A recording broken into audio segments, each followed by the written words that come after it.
Okay. Hi, welcome to Wednesday Wisdom. My name is Sera Doğramacı and I am the goaltender development manager of Ice Hockey Australia. And today I have Mike Santaguida, who is the host of the Goalie Hacks podcast. Welcome, Mike.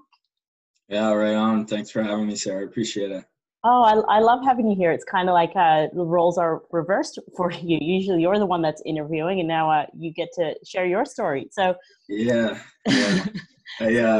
I like it sometimes on the show, and when people ask me a question, I'm like, oh, thanks for asking. You know what I mean? Kind of flip the script a bit. No, it's fun. No, I appreciate you having me. Well, I think you have a really cool story to share. So let's take it all the way back to the beginning with how did you get involved in hockey? Yeah, so I started playing hockey when I was like 3 or 4 years old. I didn't start as a goalie. I actually started as a player. And what I'm finding out through, I always like, you said that you like the origin stories. I always like hearing a bit about them too, because it's funny. But what I'm noticing is a lot of goalies never really start out as goalies. It's always like people start out as player. You started out as a goalie? But I was 12 when I started.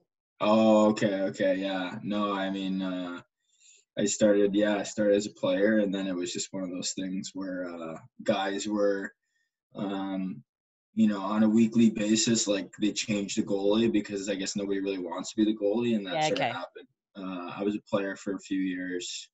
I started playing, we call it like in the States, they call it like squirts, and in Canada, or here at least, they called it like paperweight when I was young. I don't think they call it that anymore, but it's just Sunday morning, 7 a.m. basically every week you want to play games. So I can't imagine how my dad was feeling or how I'm going to feel when I have kids to go and do that too. But I know one day just like put on the gear, like we didn't have a goalie. We put on the gear and I just like fell in love with it like instantly. And I remember just feeling, so much control being a goalie. Like I never felt like I had that much control over the game from when I was a goalie. And then, I vividly remember a point where it had been a few weeks where I had started to do it. I said, Dad, like I want to be the goalie. Right. And nice. I just kind of fell into it. I loved it. I felt like a second skin to me. And I just remember at the time there was a kid, and he was like a pretty big kid for like a 5-year-old or whatever we were, right? And I remember like my dad like saying to me like, yeah, like this kid scores on everybody in the league and he's got a really heavy shot, but he's not going to score on you. And I'm like, yeah, like he's not going to score on me, right? And I remember playing that game, and I remember like in my head being like, man, I'm not going to let this kid score. Like I'm going to stop this kid. And we ended up winning the game like 2-1 or 2-0, and he didn't score on me at all. Awesome. And I just remember that moment of like feeling that control over the game. And, that's really what drew me to it. The fact that I felt like I could make a significant impact on the game, through their being on the ice the whole time, even if we got outshot, even if they had better shooters, you know what I mean? I was sort of that last line where I could take care of business, right? So the hero status. I guess, eh? Right. So when you decided to like, yes, this is what I want to do, how old were you? Oh, I was like 6. Like it was it was. I started, like midway through when I was like 5. I became a goalie, and then within like a very short 5-6 months, I was like, yeah, like I want to do this for a long time. So that was kind of that moment for me. So from that age, so being a goalie from such a young age, did you get specialized goalie coaching? Not like that early. Yeah, okay. The first, I would say that I got it at a pretty young age. Okay. Like I look back at it and I'm pretty grateful for like my dad and my family, spending money and time and like putting me in sort of extracurricular like goalie training. Cause I think back then in like the 90s, the mid 90s, like not a lot of people were like really doing a lot of extra. That's sort of become the standard now, right? It's like if you don't team training's not enough. Yeah, it's just not enough anymore. But back then I was 7 years old, I remember. And I live in Mississauga, Ontario, which is right beside Toronto for the people that don't know where that is. But my goalie school here, I went to, throughout my whole life, you go to a lot of different goalie coaches, but my first goalie coach, his name was John Elkin. And he's the coach for the Toronto Marlies now, and he's been all over the NHL as well. So, excuse me. But going to him, it really I always felt like I had like a knack for it, like I had the mind for it. Yep. Like I had that kind of hockey sense where I could like read the play really, really good, even though I was a small kid. And then going to him, he really taught me, the fundamentals and the technical side of goaltending. And really what he taught me was like positioning. And still to this day, I always say that when you're on the ice, like positioning is the most important thing. And, I just basically, he helped build my game around this idea of being center, square, and challenging. So it's your depth, right? So in that specific order. And that really changed my whole career, right? Because he helped me work on my skating, and he helped me work on the technical side and understanding the game based on angles and positioning and how much net I'm covering and framing the net. And this is like, to be honest, this was like way ahead of the curve back then. And going there, like I got significantly better very quickly, and it just sort of clicked with me, you know what I mean? So that was when I first started formal goalie training. And then after that, I was seeing like 3 different coaches, throughout the years. You go try out different guys too, just kind of get some different flavors of like, hey, what does this guy use? What does this guy use? What does this guy say? And then use it all to sort of piece my own identity together, So I kind of realized. I think that's important. Like one, the positioning, that's key. It's the foundations of it. If you're not in the right position, then how do you expect to make the save? Yeah, totally. But also that getting ideas from different goalie coaches, and then absolutely like implementing what's going to work for you, so then you have your own unique style. Yeah, and it's sort of when I grew up too.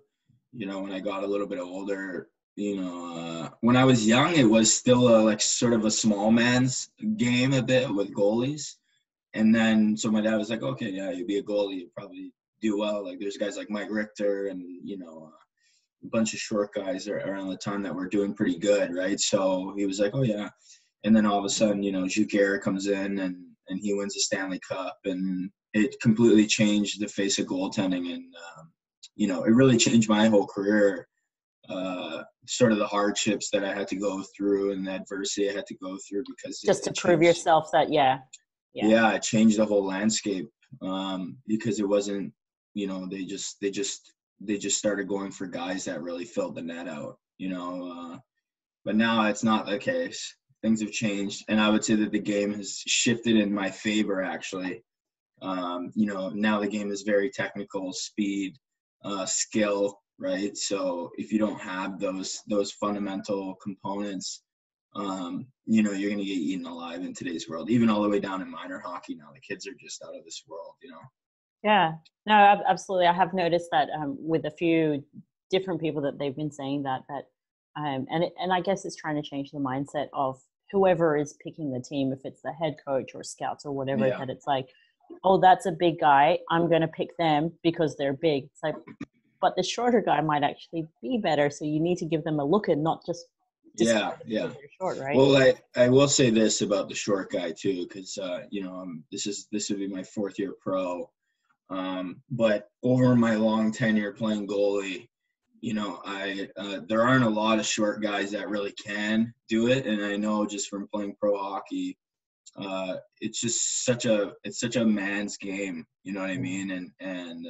the intensity and the physicality that it brings to the table, like guys running the nets all the time, stuff like that, scrums, just being outmanned, outpowered, as a small guy, you really have to, where do I think we are and where do I think we're going? Like, I don't ever think that we're going to go back to like that old school of like the small guy really is the dominant one. Like I just don't see the game going back there, because now you have big goalies who are becoming as fast as small guys, They have the positioning of small guys. They have that hockey IQ. So really what's happening is the big guys are adopting the small guys game with that huge frame. It's not just they're not just relying on their size now. It's like, well, what do I need to do with that size and to move and so they've become much more what I would say a hybrid style, even as the big guy, which was never the case. So they're just adapting because the game has just gotten so fast. So do I think the small guy will have an easier day going forward? I think you'll get more opportunity. I don't think it'll be a significantly huge amount, but I think that it's starting to change where like, hey, if you can stop a puck, like we're going to give you a look. Yeah. You know, like we're actually going to give you a chance to prove yourself. Whereas before, it didn't matter how many pucks I stopped. Like I was breaking records and nobody cared, right? So it is what it is. But we're kind of fast tracking a bit. But I started to realize that hockey is not about the destination; it's about the journey. And it's about the people you meet along the way and the experiences you have, the life lessons you learn, proving to yourself that you can overcome adversity even when you might have self-doubt and stuff like that. So let's talk about your journey then. Sure, yeah, let's get into it. Sure. So like obviously, the minor hockey, junior hockey, all that sort of stuff, you've done that. If anyone wants to go to your website, they can read all about that. But let's go into NCAA and pro hockey. Right on. So can you tell us a little bit about where you played, what you've achieved, highlights, anything like that? Share us. Yeah. Well, maybe what I can do is I can tell a bit of a story that I think would be pretty moving for how I got to NCAA hockey. So I played in private school in the United States. So I left Canada, where I'm from, when I was 17. I just turned 17. So I've been away from home for almost 11 years now. Okay. And which has kind of been, I just recently looked back on it. I was like, wow, like I've been gone for a long time, like come back, like everybody's getting older. I'm not getting any younger, you know what I mean? The family and stuff. So it hits you a little different, I guess, when you get older, right? When you're a kid, you're just chasing the dream. I think there's that level of appreciation. Yeah, totally. And I don't regret doing what I did. I've had the time of my life, and I think that a lot of people would, do anything in the world to be in my place. So I'm grateful for what's happened, right? But I went to prep school. I went to private school. I did really good there. Didn't get any deals, so I had to go try on junior. And what happened was, in the BCHL, which is a top league in Canada. Okay. It's a top tier 2 league, British Columbia Hockey League. So it's for the whole province, it's Western Canada. And basically we have the OHL, we have Major Junior, WHL, QMJHL. And BCHL is considered that top league under there. But what I did was when I was in the States, I got invited to a USHL camp in the US, which is the highest junior league there. And, I was talking to people in the BCHL, and I was just like, hey, like, don't wait up for me. I need to go try out in the highest league possible if I'm going to prove to people that I can play Division I, right? So I went to like a rookie camp. I did really, really good. I actually got cut from 2 other rookie camps before I made main camp from this team, which is worth noting because I think everybody is so like. It's not going to happen straight away, right? Like, you look at the resume, right? You look at the elite prospects, and you're like, oh man, it looks all gravy. But there was just so much adversity along the way that doesn't come up on there, and that's why I kind of want to talk about it because I think people have this wrong notion that they're not going to face adversity.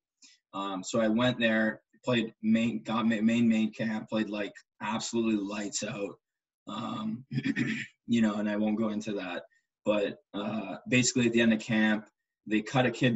They drafted over me to keep me around toward the end of camp. And then at the end of camp, because it was the NHL lockout season in 12-13, you had this huge trickle-down effect of like NHL guys were going over to Europe. So all the rookie guys that were, planning on going over to those European leagues, they all got pushed back down into junior. And then a kid from the OHL who was a 4th round draft pick to Chicago goalie, he all of a sudden showed up one day, and I was like, yeah, I'm done.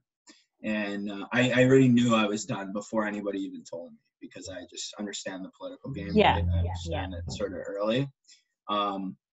So what happened was I literally got cut Monday. They looked me in the eye and they said, yeah, we're looking for a more blocking style goaltender. And I was just like, okay, like I know they're just feeding me this because they just need to tell you something.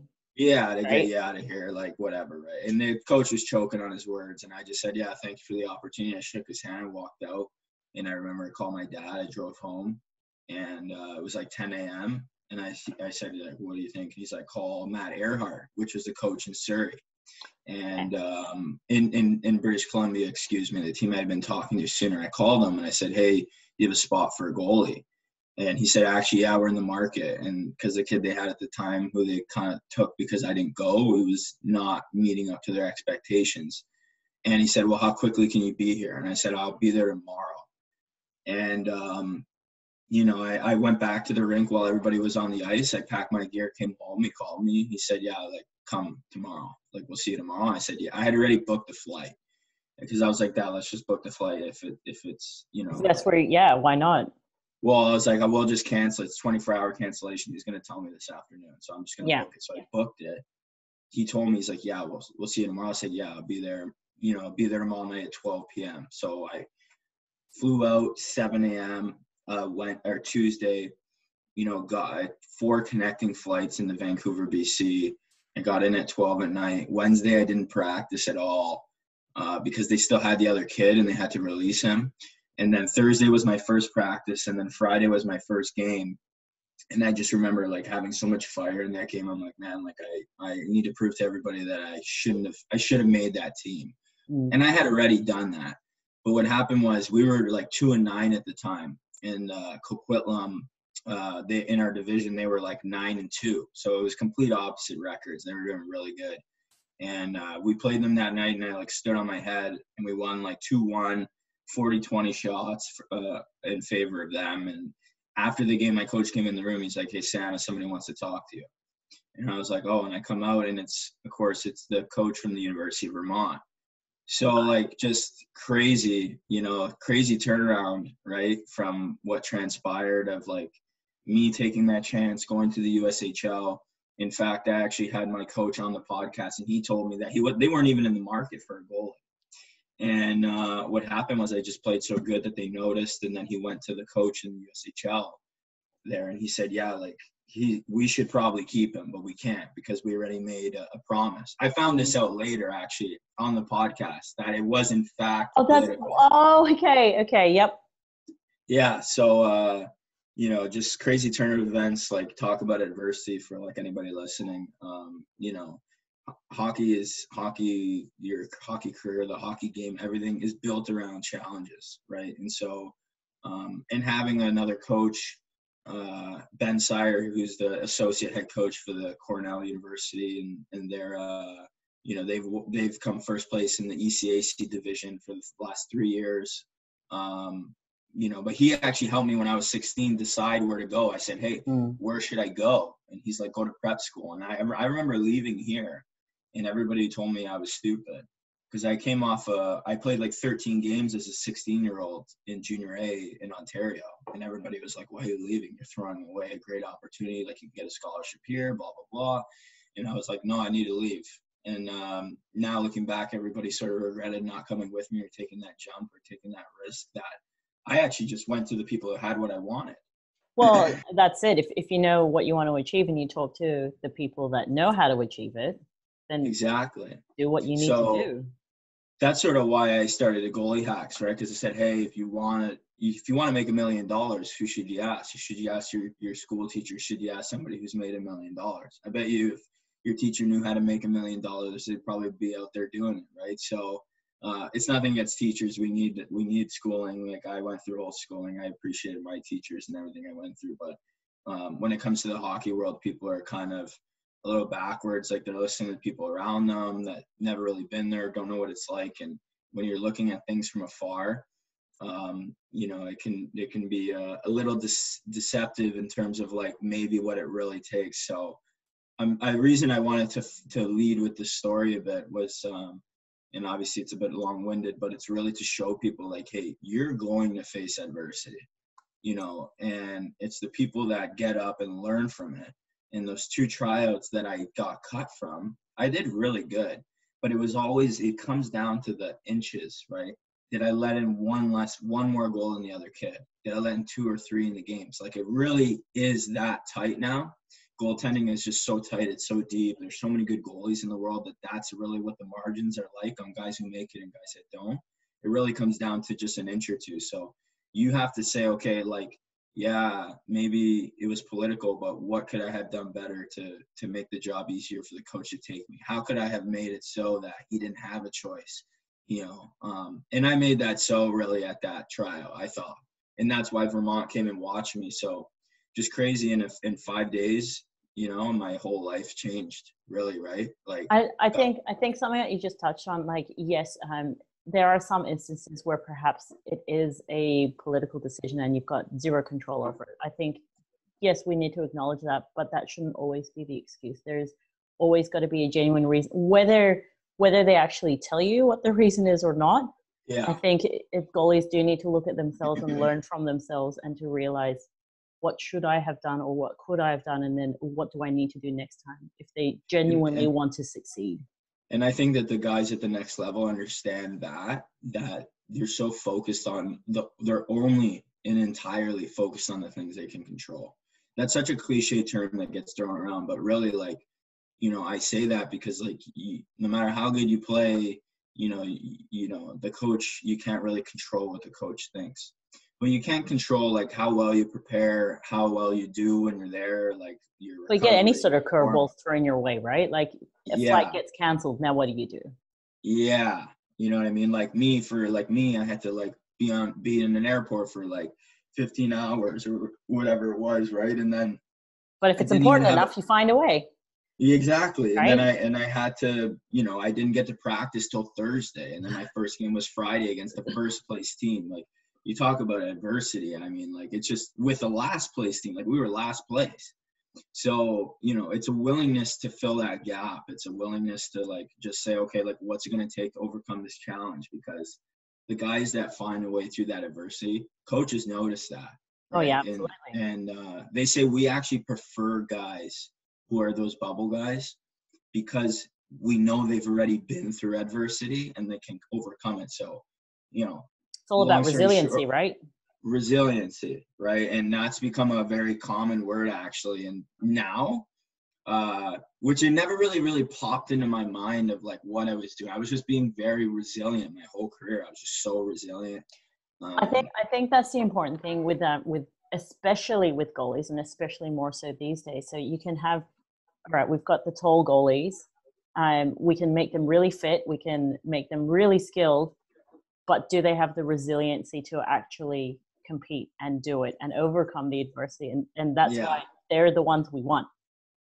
Exactly. So what happened? We ended up beating that team. Vermont talked to me there. We made a couple big trades because my coach sort of realized, like, hey, we got a goalie, we can make a run. He actually, like, basically sold the whole organization's future away, but it ended up working out in our favor because, like, all our young guys that were really good, like, he traded them away in futures to get, like, so we didn't have to get rid of them at the beginning of the year. At the end of the season when it was done, then we would have to get rid of them, right? Yep. So we made a bunch of moves, and we literally climbed from, last all the way to first, and we ended up clinching first place. Nice. By 1 point at the end of the season. And I committed to Vermont at Christmas. I was leading the league by Christmas, and they said, like, hey, we're going to give you an opportunity to play. And I said, okay. I said, Dad, like, I didn't get a full scholarship. Like, I got like a 50%, which is still a significant amount of money for my family. So, and I'm sure, you're still grateful for it. Like, anything is better than nothing. Like, they, we were still paying the bills up until even last year, right? Like, from that, but it was worth it. So, and then we ended up winning the league. We beat the defending RBC champs, Penticton V's, in the finals. And so we won the BCHL championship. I got goalie of the year. That year I was nominated top 5 goalies in Canada in the CJHL, so the Canadian Junior Hockey League, which is 28 leagues. So, and then we went all the way to the RBC Cup. We won the Western Canada Cup, which is regionals. the inaugural. It doesn't even exist anymore. That style. They changed it from like, it was like a province versus province, right? Okay. Like Alberta would play BC and Manitoba would play Saskatchewan. Ontario would play their own, and Eastern Canada would do their thing. But yeah, we went to the RBC. We lost in double overtime to the host team with like 3 minutes left. It was, I mean, I won't get into it, but it was a very, we were incredibly penalized. And, you know, just from an outside view, it kind of seemed like, because the game was going to be on TSN. Right. And, a lot of people seem to think that, you know, the reffing was against us because they want to make sure fans are coming to the games for it being on TV and stuff. But no, I mean, I played my heart out that game. We lost, but it ended up being it turned my whole career around, really, right? Like, I turned into a champion. I finally proved to people I was. And then we played hockey till like the end of May. So like literally I didn't get home till like June 5th.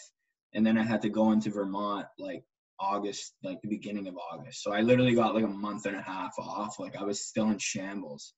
So leading into, you know, resiliency, adversity, coaches want to see that. What's some advice? You know, just worry about yourself, get the results that you need, like focus on what's going to take to get the results you need to be in line with your long-term goals. You know, and then, and it just goes to that story of, you know, my coach wasn't even in the market really for a goalie. He saw me and I stood out, and he said, hey, like, we kind of need to get this kid. And there were other goalies in the mix too at the time. You know, and those goalies actually went on to be NCAA, great Division I goaltenders that I ended up playing against as well. So, you know, go to Vermont, and then beginning of my career, you know, I wasn't really slated to play right away because they had another goalie there, and he was a sophomore. He was his second year, going into second year. He basically played every game his freshman year, his first year. And what happened was he hurt his groin like 2 weeks before the season, and he wasn't ready to go. And we were playing North Dakota, which, if people listening don't know who they are, they're, you know, the amount of guys they send to the NHL every year is like out of this world. You know, so they're good. They're very, very good. Like, they're the if you ever see their dressing room, if anybody wants to go see, search North Dakota locker room, and you'll see. I'll make a note of that. It's incredible. It's like a football team. The amount of money that's thrown into that program is insane. But they get like 14,000 fans a game. And so that was my first start. We were away, and I had to play in front of 14,000 people, and I was like, wow. Like, no kidding.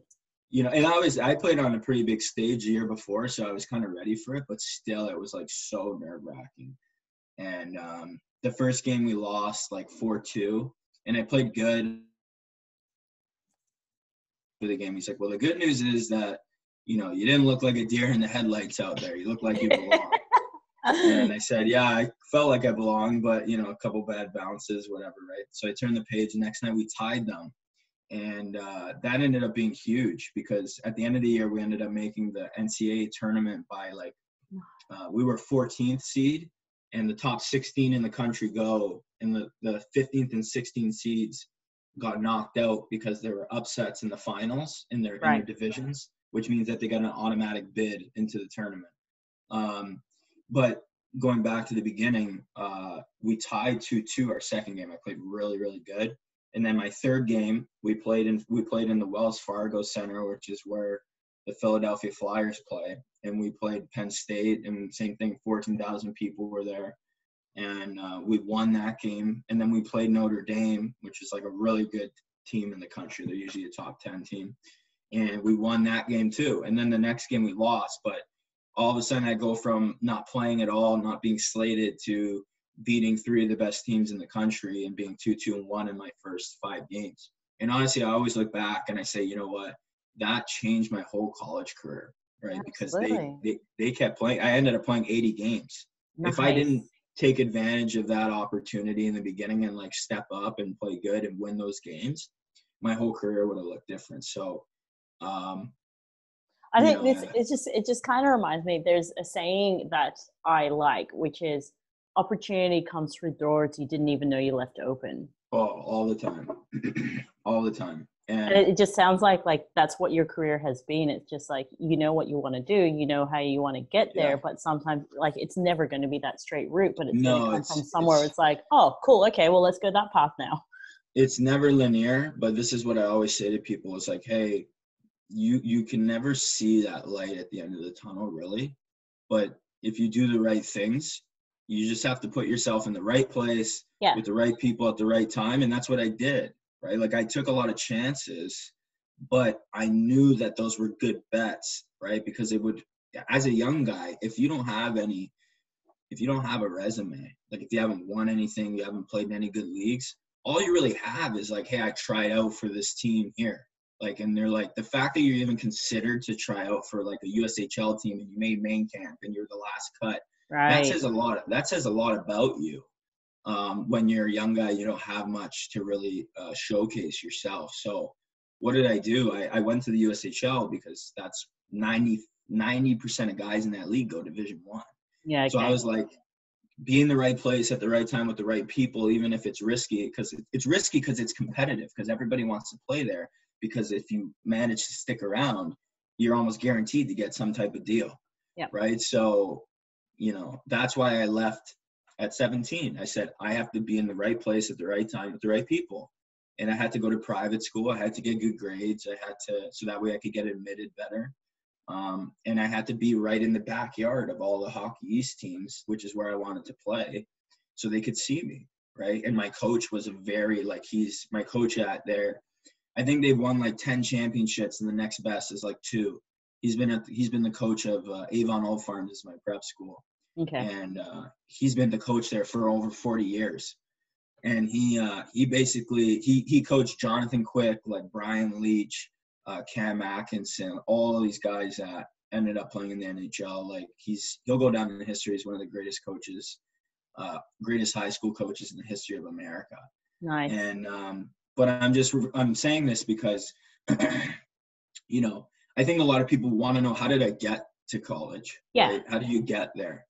And you got to put yourself in the right place at the right time with the right people. You don't really know what's going to come of it, but if you do that, good things will happen. And that's what happened. I went to Avon.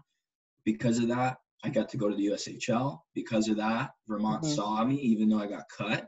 And because of that, I finally got my commit. I went to play in the top league in Canada. And just put yourself in the right place with the right people all the time. So that's kind of the lesson leading up to it. I don't know what you want me to talk about during college, but I thought that'd be pretty appropriate and probably something a lot of people would want to hear. Yeah, no, I think I mean, I never did the college hockey thing. Not a lot of Australians get that opportunity to do that anyway. Yeah. And I, come from a different generation anyway. Yeah. So I think that plus the pro hockey career, we don't really have pro hockey in Australia. So we've got our national men's league and our women's league. For the most part, we pay our way for it, unless you have major sponsors and whatever. But there are more people that are starting to pursue the college hockey route. Yeah. Different levels. Usually North America anyway, but there are some people that are starting to go to Europe as well, just for different opportunities. But I guess what the expectations are with the college hockey and the pro hockey, and was there like a big jump between going from college to pro? Because I think some people think, oh yeah, like you'll ask a 12-year-old goalie and what's your dream? I want to play in the NHL. Cool. What are you doing about it? Exactly. And I don't think they just see like it's overcoming the adversity. It's being resilient. It is, you have to be working hard and put yourself in the right place with the right people. So what are the expectations? Is it what you expected? Was it, was there anything different? Yeah. So I think that for anybody who maybe wants to make that jump, and I talk to a lot of kids that like live over in Europe. I haven't talked to many in Australia, to be honest, but I always say you got to make that jump to the US. Like if that's the market that you want to play in, you want to play NCAA hockey, you gotta be there, because when it comes down to the coaches feeling comfortable making a bet on you, what's your school track record like? What's your hockey record like? They don't really know the leagues around the world. They're familiar with the USHL. They're familiar with the NAHL, right? Like all of those junior leagues there. So if you want to do that, you need to go there. right? And it might seem like a big risk, but I guarantee you have the time of your life no matter what happens, and you won't regret the journey of you making that jump and just experiencing a different culture. Because like when I went to States, it was like, holy man. Like, I mean, you could probably hear my accent now. It's probably faded a bit over the years. You know what I mean? But it used to be like really, really intense. And like people would come to me and be like, well, why do you talk like that? Why do you guys talk like that? I'm 17. I'm like, what's going on? And then I remember coming home and listening to everybody, and I was like, wow, like it's just so different. So it is a big culture shock. You just kind of adapt to the environment you're in, right? Yeah. Okay, so pro hockey, where have you played? Yeah, so pro hockey. So maybe I'll backtrack a bit. Sorry, I didn't really answer your question. No, that's okay. That's totally college. What was my expectation versus when I got there? I think a lot of people think you go to college and it's like very secure, and it certainly wasn't. Okay. We recruited about 30 guys, and only 22 could play on any given night. So you have 3 goalies plus 8 guys sitting out every night, and depending on how much money you were on, you could be gone next year. Like if you're a guy who's on 80-90% and you didn't put out, like they would get rid of you. They would free up that money. They were cutting guys. I didn't know that. I was like, whoa. We got in as freshmen, right? We came in as freshmen, and the coach is playing us and we're doing well. We're like, oh yeah. And like all the guys are, all the seniors are kind of sour at the coaches, and I'm like, what? I'm like, I like them. And then you realize that like over the years they just keep getting rid of guys, and you're like, whoa, like this is a business. That's not just on hockey performance though, right? Like academia comes into it too, because you have to like a lot of off ice things. So you have to be a good kid. You have to be a good leader. You have to take care of your stuff off the ice. There were guys that got C's, but they were on full rides, but they were leading scorers. You know what I mean? So like you're either the top 5 guy in the team and they can't afford to get rid of you, or you have to sort of keep up with, be a leader in the community, don't get into trouble. Like guys got into trouble with partying and drinking and stuff like that. And like even, with the police and stuff where they'd end up, know what I mean? Like getting a charge, and like they're just like, no, you're gone.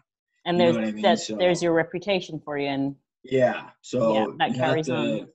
You have to, be a good kid off the ice, be a leader in the community, and you have to, do good in your school. You have to take care of that, because if you don't, then you can't play hockey. It's NCAA regulation. So, but when I got there, the play was just so much quicker. I mean, looking back when I was, when I was 18, I broke record. Like I almost broke Jonathan Quick's records at my private school. And I'm like, man, why can't I get a Division I commit? And a lot of guys were like, yeah, like we want to see you do it in junior. And, I never really realized why nobody wanted to commit me when I was 18. And then when I got to college in those first 5 games where I showed you I was playing in front of all those people against those great teams, really hit me. And I was only getting like 90, 91 save percentage. I had like a 95.5 in the playoffs the year before. Like it was like, I don't even know how I got that. I was just so determined. Yeah. But the expectation versus reality of people is like, you got guys. Well, first of all, there's a huge age gap. So I went in at 20. Most guys going in now are 20, 21 years old. So you're playing against guys who are 24, 25. So to think you're going to come in as a goalie, as a freshman, an 18-year-old kid, and you're going to play against 25-year-olds that are basically ready to look at all the guys, Johnny Goodrow, like Jack Eichel, Cale Makar, all these guys that literally just walk off the ice in college and walk onto the ice in the NHL and light goalies up. You're playing those guys every night, right? You're playing the best players in the world. It was great. It was a bit of like a fangirl experience for me. I'm playing out, like I actually had to make that transition, right, in my head, because I watch these guys on TV all the time, and now all of a sudden I'm playing them all. You're playing, that's and I'm like, man, I'm here, like, you know what I mean? Like I gotta act like I belong, right? So, it was a big, like I did really good. I had good numbers over my years, but it was a big transition mentally to be like, wow, like this is a man's game, And guys don't realize like how smart they are, how fast they are, like how good the shots are. Like they just don't miss their spots really. So the margin of error is very slim in college, and I quickly, had to make an adjustment. Say, hey, I need to shave a couple more inches off my game. So yeah, it's a really good place to develop. The hockey is just like crazy good, and so now leading into your current question, going to pro. Yeah. I guess what was the expectation? Well, I was like, okay, like I was like, for sure I'll play in the ECHL, right? And what happened was in college, I actually had a really bad injury my third year. I played the whole first season, and we were really bad. And we had a really bad senior class and a really bad freshman class, which is so we were kind of on an island, the middle. And in college, if you don't have depth, like it's really hard to win. Because you're gonna face Boston College, you're gonna face North Dakota, and they're just stacked from head to toe with NHL guys, like guys that will play in the NHL. So I hurt my ankle really bad. I was out for 4 months, and I remember I came back. The last game of the season, I came back, and I won that game. We won like 2-1, and I ended up playing in the playoffs, and we won the first round. We lost the second round, and then going into the next year, I had only played, leading up to the first games, like in the 8 months previous, I only played like 6 games or something. And then I hurt my ankle again. And then we had a really good freshman kid, and he reminded me of myself. He was a small goalie, like really good. He's still really good. He'll do good things. Him and I are good buddies. Nice. And I kind of took a back seat to him because I was not myself. I lost my game. I had been away. I had not played. I think by the end of the year, I played like 8 or 9 games. So and leading up to pro, I kept hurting my ankle. My senior year, I was like, because I came back so quick from it. They wanted me to get surgery, to get 2 plates, get a plate and screws, and like they were like, yeah, you're out 6 months. I was like, no way. So I came home and I got these shots. They're legal. And they're called plasma shots. So basically, they take your blood. Yep. And circulate it, take the plasma out. Yep. Yes, exactly. So and they put it right in the tear. I had like 90% tears in my ankle. I still have nightmares about it. Like thinking about when it happened. I'm like in my head, I'm just like, oh man, it's brutal. It's really traumatic because as a high performance athlete, when you have the game taken away from you, it's depressing, right? Like your life revolves around it. So I was in a bad place when I left college. I was like pretty depressed, but I was like, man, I waited my whole life to play pro hockey, right? Like I waited 20 years to play pro hockey. I'm not going to give up now. So I managed to squeeze my way into an ECHL tryout. I played really good. And then a day before exhibition games, coach calls me and he cuts me. And I'm like, what the hell is this? Like, I'm like, I've been playing just as good, if not better than the guys that you have. And, he's like, no. And it was a guy who came down from the NHL. Long story short, they ended up winning the league, and he ended up being goalie of the year. So, like, talk about a bad balance as a rookie trying to come into the league, right? Yeah. So I ended up in the SPHL, which is the league lower. And I played some good games, but I had a really hard time winning. I just, like, wasn't in that groove. And then I went down to the Federal Hockey League, and I'm pretty sure I'm the first goalie in the history of that league, the first Division I goalie in the history of that league to play in that league. Because I was like, man, like, should I? Basically, everybody was like, hey, you don't have enough experience. It was also I wasn't winning. Like if I had stood on my head. So I realized that, right? Like at the time, I was like, hey, I'm gonna swallow my pride. I've had a huge setback. I'm just going to go down to this league, and I'm going to focus on my development, and I'm going to focus on working on that. I was really good at finding ways to win, right? Like that is such a thing. That's such an important skill to develop as a goalie at a young age. It's like, okay, on any given night, your team might, if it's on a scale of 0 to 100, 100 being a win, on any given night, your team might put up like a 20%. And you might get like 50 shots. Another night they might put up 80%. You might get 10 shots. And those 10 shots might be like 2 breakaways and like 2-on-1s. So it's not very, a great representation of like maybe the quality of chances you're playing. So as a goalie, I just found that that's a huge skill. Whatever that gap is, the guys that go places, that play pro hockey, that play Division I hockey, are the guys that no matter what are willing to fill that gap on any given night. They fill that gap, and that's that control that I said that I felt from such a young age, is that I felt that I had that gap control on winning. That's such an important skill. And I lost that because I had been away from the game so long. And I went down to that league, and I basically broke all the records in that league. We went on like a 26-game winning streak. It was insane. But I found that again. I still remember. I still remember the night I clicked again for me. And it was my family. My family actually came into town to watch me. And they hadn't seen me play in years.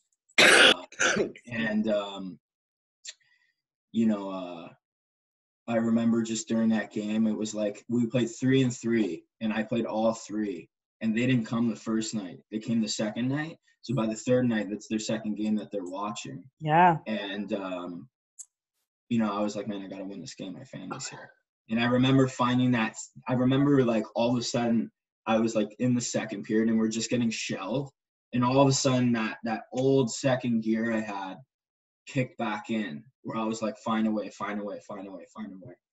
And I remember, like, I was like, well, I'll always remember that day, because I went through torture for basically 2 years, to just get a shot at pro hockey. After I spent so much time overcoming adversity, I was like, I'm not going to give up now. Like, I came all this way. Like, even if it's the Federal League, I'm just going to go and enjoy the journey. Yeah, absolutely. Like I said to you, right?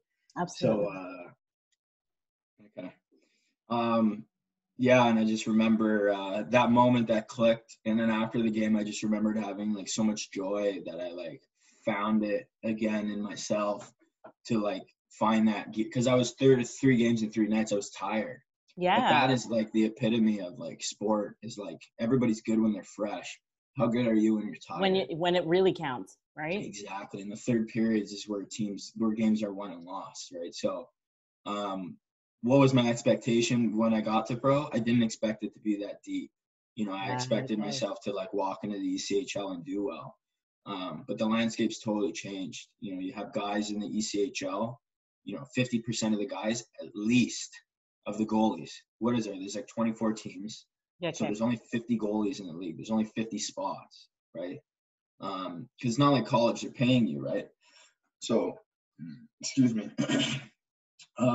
So everybody's on payroll. You can only have 2 goalies. Yeah. So, if there's only 20, if half the guys at least, that means there's only 24 spots for the whole world for guys looking to break into that league. That is a significantly low supply for the amount of demand there is for goalies that want to go play in those jobs. So it quickly dawned on me that, hey, AHL goalies are in the ECHL now. ECHL goalies are in the SPHL, and now you have SPHL caliber guys that are. And now it's funny, years later, after I did that, right? You had all of these Division I guys that came into those leagues, and they all went to the Federal League to start, and they worked their way up, similar like I did. So I kind of, like, paved that road almost, I would say, right? I wouldn't say I invented it. The league was always there. It was just nobody was willing. Like, people were looking at that pathway for it. Yeah. Yeah. So what my expectation wasn't, like, I didn't realize how competitive it was and what it really took to stick around in the higher leagues. Yeah. And when I finally got back into the SPHL, I had a really, really good camp. I literally didn't let in a goal the whole camp. Nice. The whole entire camp. And I, like, got shutouts in the exhibition games and practice and the mini games. I wouldn't let in any goals. I'm like, man, I gotta, like, same thing in the USHL, right? And I made the team I remember I went in and said something to the coach, and maybe this would be a good story for everybody. So the night before, we had played a week and a half of main camp, and basically I had this funny feeling that, well, some guy came down from the ECHL, right, late into camp, and same thing again, right, with the USHL thing, where a guy comes down from higher up, and you're in that position where like you're the guy out if you don't really stand out, right? And I remember going into the coach's office because I got a shutout. Like he started me the first game. Let's go. Yeah. So I went into the coach's office, and because I was like, hey, do you have any video of me? And he said, oh yeah, like we surprisingly they didn't record the first period or something like that. So he's like, I have half the game. And I was like, okay, like, so what'd you think? And I started putting him on the spot. And I was like, well, he's like, well, I thought you were really good, this, that, blah, blah, blah. And, he's like, and he started saying, but I don't know what's going to happen, this and that. And I heard that before. I'm like, right. Okay. Yeah. I'm like, dude, I didn't let in any goals at all. Like, how is it even in your mind a question? I'm doing my job. it's obviously something outside. And I knew that. So I started pressing on him. I said, well, what do you mean? Why'd you start me Friday? He's like, well, I wanted to see how you reacted in a good position. I said, well, why didn't you play me the second game? And he was like, well, because we knew what we were getting out of you. And I said, well, how come in your mind then right now it's sort of up in the air? He's like, well, I don't know, this and that. And I basically said to him, well, I don't know about you, but I like winning. And if you look, and I started talking about my whole track record. I said, I have a winning track record.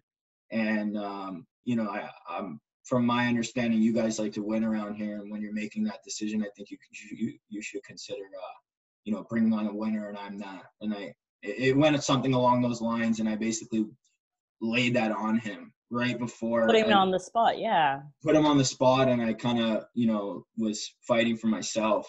And the next day they cut the other goalie. Well, there you go. So crazy how it literally came down to that, where, I went in after having a great camp. He was still going to cut me. And because I said that, I said, you should really consider taking a winner if you guys want to be a winning team around here. And it really stuck with him, and he took me. And, basically the first weekend I didn't start. The guy who came back started. And 2 periods in, we were down 4-0, and he had a concussion. And my coach comes in good gosh. Between 2 and 3rd, and he's like, hey, you're going in. And I was like, okay. So I'm going in. We're down 4-0, home opener in our rink. And I'm like, I gotta win this game. I have to win this. I have to find a way to win this game. Because you got to prove yourself, well, to an extent, right? Well, I had to. I had to prove my way. So what I did, I went in and I made a few saves. Next thing you know, it's 4-1. Made a few saves. Next thing you know, it's 4-2. Made a few saves. Next thing you know, it's 4-3. And I'm like, oh my God, we're gonna do this. And sure enough, we tie the game. And then with 28 seconds left, we go down. We score to go up 5-4 in our building. And it was like, that was one of the most electric feelings I've ever had. And playing pro hockey was that game. The building just absolutely erupted. And we ended up winning that game. I made a big save with like 20 seconds left, like 15 or something. We ended up winning that game, and that changed my pro career too.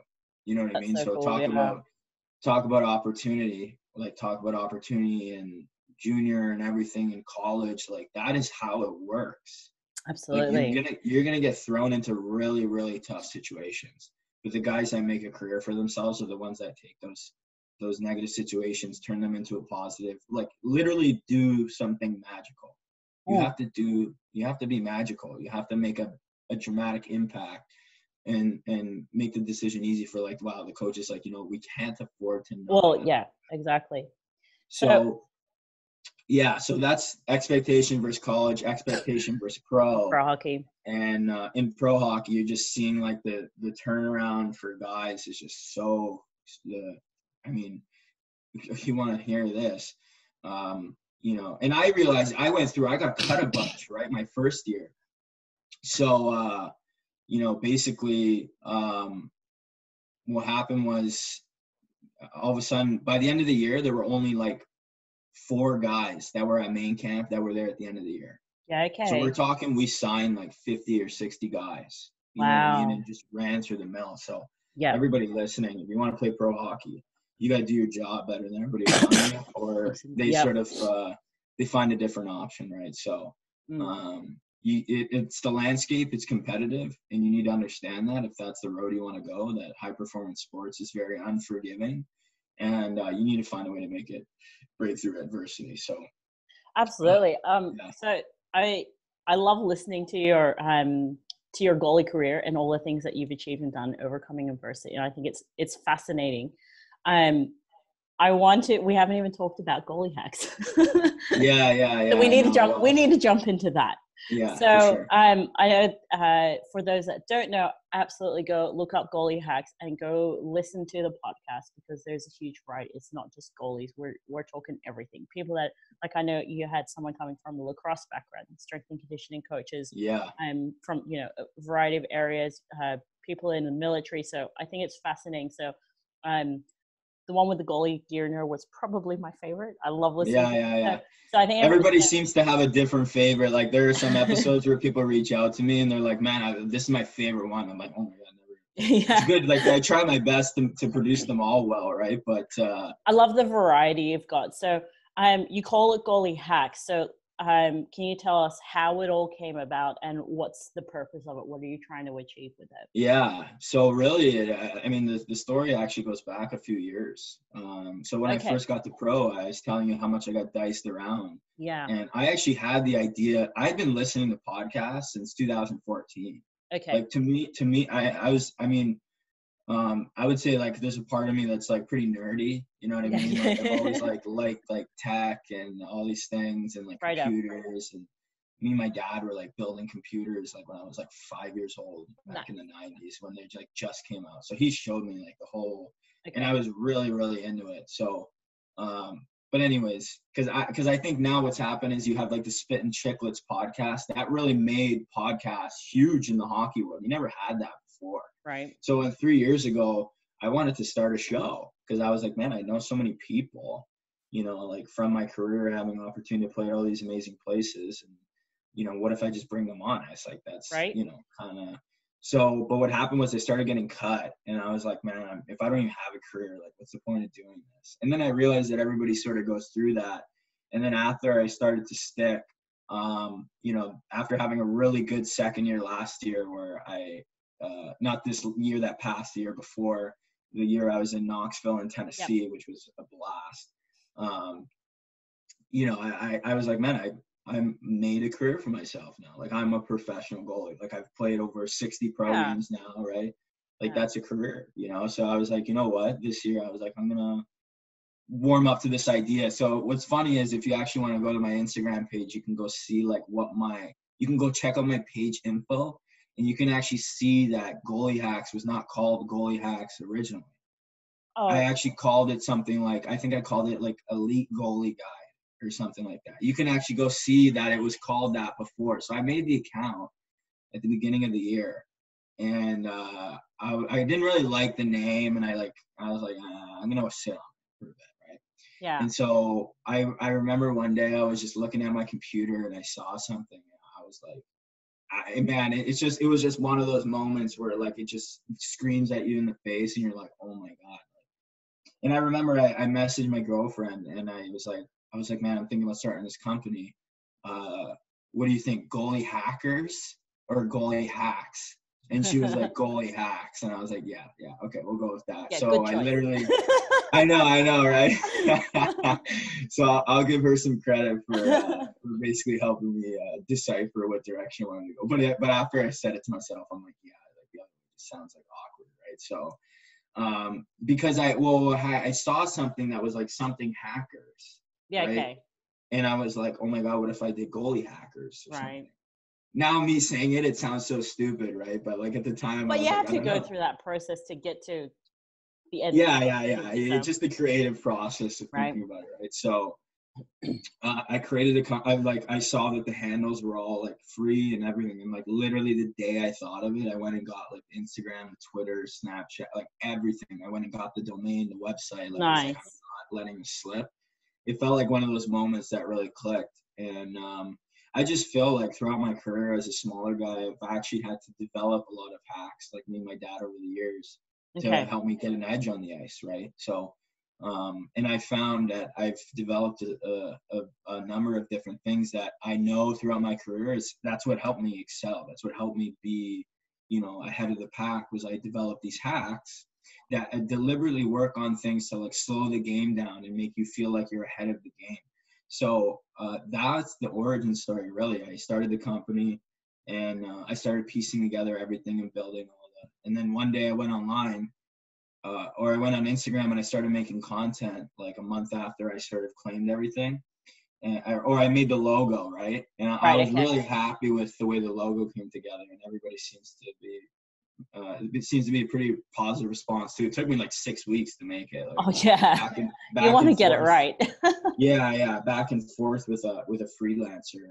I basically ended up making it myself, and he just kind of put it to, because I didn't have all the software and stuff, but I had the idea in my head.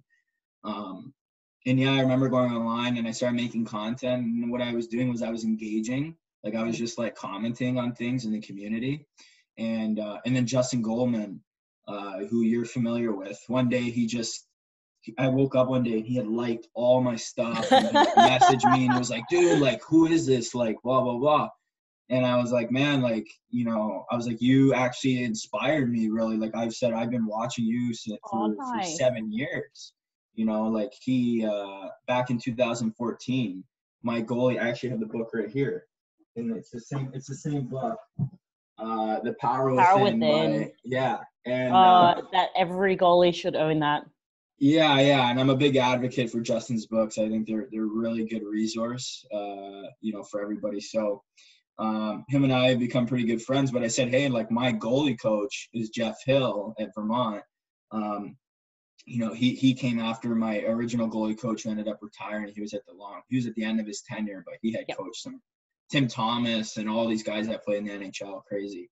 But I said, I actually know you from him. And he's like, dude, I know Jeff Hill. And I was like, no way, right? So we became really, really good friends. Obviously, Justin's a really nice guy. Yeah. So it's not that hard to sort of warm up to him, I guess. But you know, and he started like sharing all my stuff, and I was like, man, like I didn't even intend on really moving that fast as I did. But then once he was in my court, I was like, man, I can't pass on. Like I gotta speed it up. So I really, you know, put my nose to the grinder and just started making content and everything. And then I had the idea to make a podcast for months. Okay. Yeah. Like I had the intention when I started. I was like, okay, I'm gonna make that podcast now. Basically, the work I wanted to do 3 years ago. I regretted not starting it 3 years ago, right? Well, I mean, it's all about the timing as well, right? Well, if I would have documented my journey a little bit more, like I think that would have provided a ton of value during it, right? Okay. Like when I just such the highs and the lows, man, because it really provides some perspective on like what you go through. And that's what I'm trying to get across here with my story. And that's why I was like, you know what?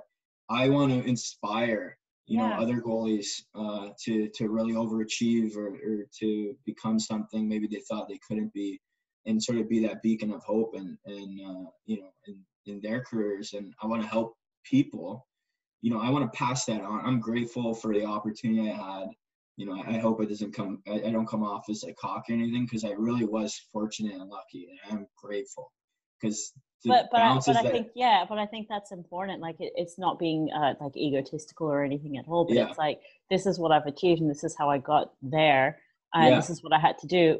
If you want to do it too, maybe there's some lessons here that you could take away. So you know, you don't have to reinvent the wheel or go through whatever experiences, know how to face it, that sort of thing. So I think that's important, that you are giving back to the goal. And it honestly feels really good too, because you know, a lot of kids that have sort of started working with me, either on a paid basis or not, they're all experiencing pretty significantly positive results. And it just, you know, it's really good affirmation for me that like, hey, it was a good idea to come online, because it feels good to make an impact and just to give back. And you can go look back at my first videos on my Instagram page talking about how, you know, I really think that the road to get here is not what people believe. And I want to shine some light and provide some transparency on really what it took me to get here. It doesn't matter if you're big or small, you're going to go through pretty much the same stuff. And if you're to bring on other Division I goalies, they would, I'm telling you right now, they all went through the same thing. It was just their willingness to overcome that adversity. So I really wanted to pave a road of like a clear picture of like, hey, you guys want to get here, this is really what it is. Like, it is what it is. This is what it is. I've lived it. I've seen other guys. I've seen it in pro now. this is what it is. And that's the whole point of the show and Goalie Hacks is to like, hey, help you shave your learning curve. We provide tips, hacks, strategies on how you can become an elite goaltender faster, right? And show you how you can start deliberately practicing on things that are going to give you an edge on the ice today. Because when I was at Avon and in private school, like I only had 50 minutes of ice a day, you know, so like what did I do that deliberately helped me get ahead of everybody and be so consistent in that fact? So if you want more details, go check out my Instagram page or my YouTube channel. It's all there.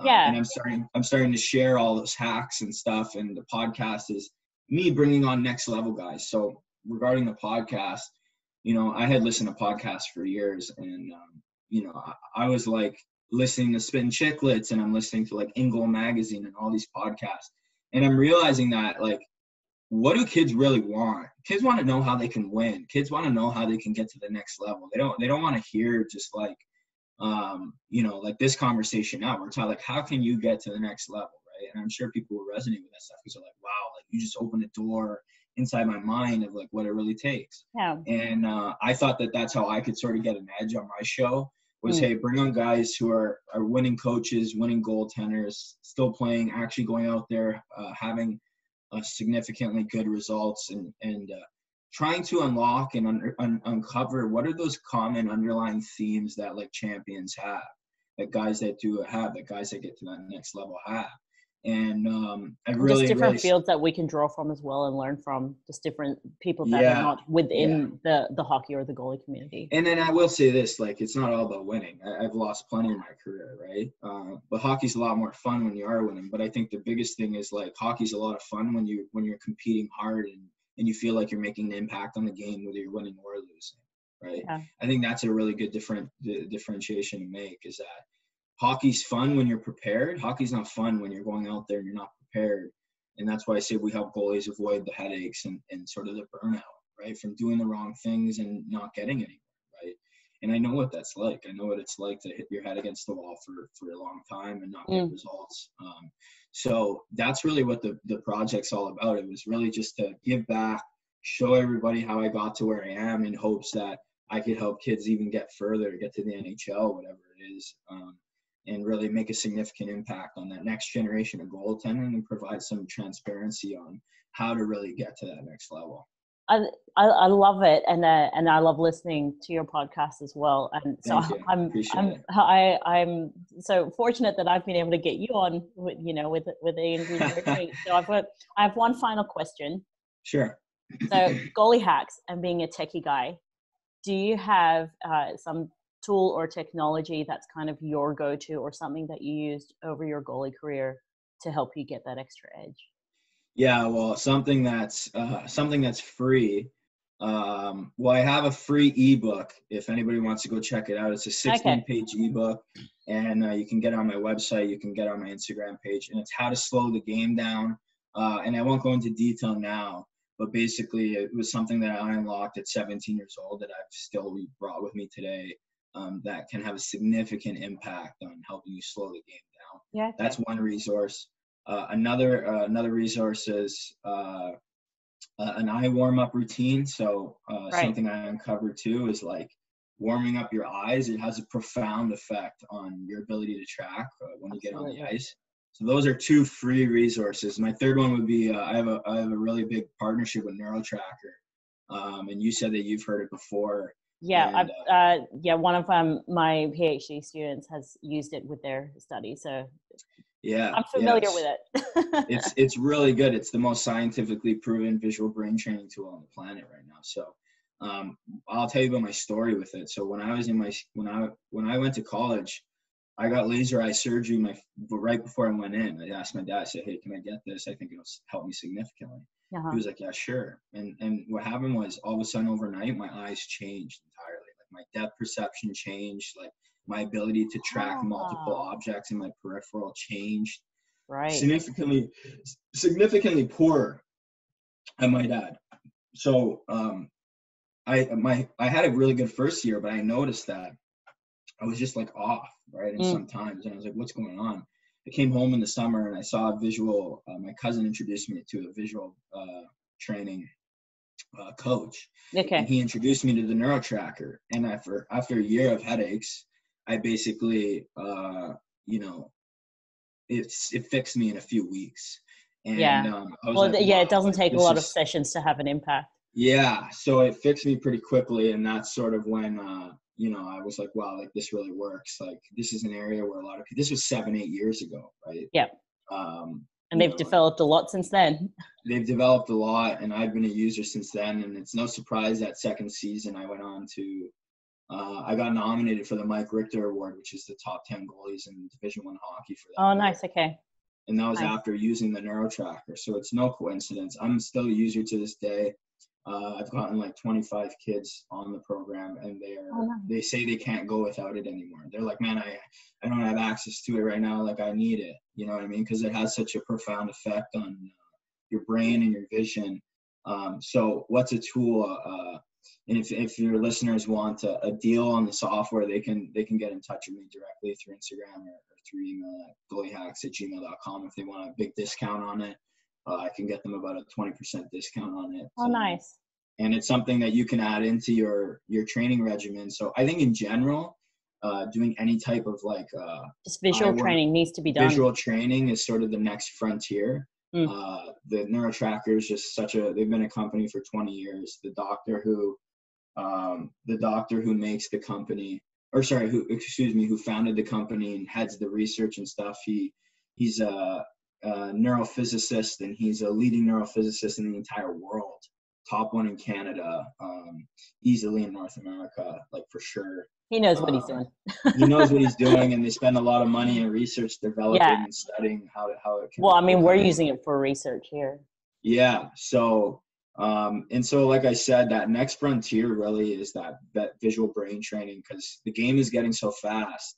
There's only so much you can do with resistance training and on the physical side, right? So now it's like, how can we get those inches back? How can we get those half seconds back to another level? And that's if you combine getting them back on the physical side mixed with the brain and the visual side, then combining those have a significantly positive impact on your career. So I would say that if you guys want more details, like I said, you can hit me up directly. Absolutely. Yeah. But it's Instagram, website, easily found. So on that note, thank you so much for the chat today.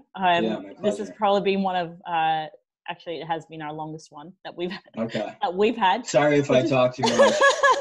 but it's totally okay, because I think there is so much content in there that people can take away from it and learn from. And whether, even if it's a goalie that's looking to go to the next level, they can take something away from it. If it's a goalie coach, things that they can take away to then, hopefully inspire their own goalies with, okay, if this is the path you want to go, here's what you should be doing. So I really appreciate it. Thank you so much for your time today. And all the best for the future with Goalie Hacks and just everything goalie. All right. Well, I appreciate it. No, thank you for having me on. My pleasure. If anybody listening needs any help or anything, like I mentioned, you can find me at Goalie Hacks on Instagram. You can check out my YouTube page or my website. Or you can hit me up directly, and I respond to everybody's messages. He absolutely does. That's how this came about. Yeah. So it's starting to take me some more time, just because the schedule just keeps getting busier with it. So, if I don't respond right away, just bear with me, but I typically get around to everybody. So, no, thanks again. And if you need anything going forward, just let me know, Sarah. Awesome. Thank you so much, Mike.